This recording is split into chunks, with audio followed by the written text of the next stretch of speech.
প্রাণের ভয়ে বাংলাদেশ ছেড়ে ভারতে প্রবেশের চেষ্টা শতাধিক বাংলাদেশের সংখ্যালঘুদের। বুধবার দুপুরে ঘটনাটি ঘটেছে জলপাইগুড়ি সদর ব্লকের দক্ষিণ বেলুবাড়ি গ্রাম পঞ্চায়েতের বিএসএফ এর 93 নম্বর ব্যাটালিয়নের ঝাপড়তলা বিওপির অন্তর্গত 771 নম্বর এস পিলারের উন্মুক্ত সীমান্ত এলাকায়।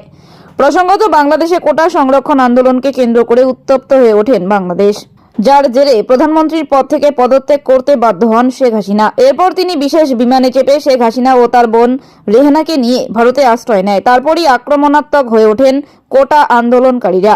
বাংলাদেশ আওয়ামী লীগ দলের নেতাদের বাড়িতে অগ্নিসংযোগ ও ভাঙচুর করেন তারা।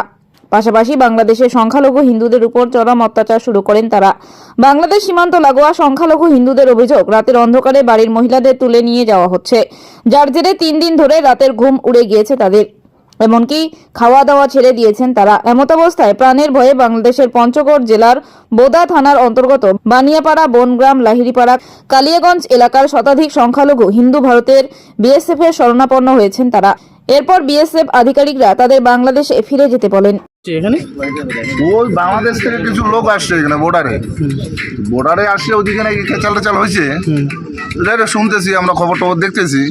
তো আইসে বর্ডারে আসছে, তো আমাদের যে বর্ডার সিকিউরিটি ফোর্স আছে ওরা আটকায় দিছে, ওদের সঙ্গে কথাবার্তা চলতেছে। এখানে আছে 1000-1500 লোক আসছে, এসে বর্ডারে দাঁড়ায় আছে, এদিকে ঢুকতে পারে নাই। আমাদের বর্ডার জওয়ান আছে, ওরা আটকায় রাখছে, কি কথা বলতেছে এখন ওরাই জানে, ওদের ব্যাপার। এখন আমরা তো আর অতটা বলতে পারবো না, ওরাই বলতে পারবে। আপনার নাম? আমার নাম নজরুল ইসলাম। এই চূড়াখুঁটি, হ্যাঁ, মানে এখানে গ্রাম তো প্রায় 5-6টা গ্রাম আছে। গ্রামের নাম বাঞ্জের ডাঙ্গা, তারপরে এটা লাহিড়িপাড়া, তারপরে সুন্দরাপাড়া, তারপরে চূড়াখুঁটি, তারপরে হলো বনগ্রাম, তারপরে বানিয়াপাড়া, পেদাপাড়া আছে, ধরধরাপাড়া আছে। এই গ্রাম আর কি, এইগুলার লোক বসবাস করে। সম্প্রদায় মোটামুটি, হ্যাঁ, হিন্দু সম্প্রদায় প্রায় 4-5টা গ্রাম কি সুন্দরভাবে আসতে চাচ্ছে, মানে ভারতে ওরা আসছে কারণ বাংলাদেশে তো বর্তমান পরিস্থিতি অন্যরকম, তো অন্য কারণে তারা থাকতে পারে না, বিভিন্ন রকম জ্বালা যন্ত্রণার মধ্য দিয়ে আর কি। তো তারা আর কি আজকে বর্ডারে এখানে আসছে আর কি, যে ওরা চাচ্ছে সুরক্ষা, যে আমরা কি করব আর কি। কতগুলো লোক হবে আনুমানিক এখানে কি হবে, 200-250 হবে।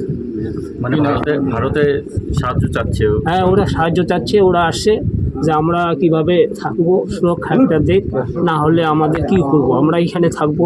ওরা এই প্রতিশ্রুতি নিয়ে কিন্তু আসছে, মানে অনেক দূরকার লোক আসছে এখানে। কিন্তু এই বলা যাবে না যে সাধারণ ভোটারের লোক নয়, এটা কিন্তু প্রায় 40-50 কিলোমিটার দূরের লোক আসছে আর কি। এখানে আসছে শুধু খালি ওরা, মানে এই বিএসএফের বা সাধারণ লোকের যে একটা মুখ জবানি নেবে যে কী করা যাবে আর কি, এই উদ্দেশ্যে তারা কিন্তু এই বর্ডার অঞ্চলে গিয়ে চলে আসছে আর কি। আপনার নাম কি? আমার নাম সত্যেন্দ্রনাথ। এই জায়গাটার নাম? বাড়ি হলো ধরধরাপাড়া। এই জায়গাটার নাম কি? এই জায়গাটার নাম ধরধরাপাড়া। আচ্ছা, ঠিক আছে।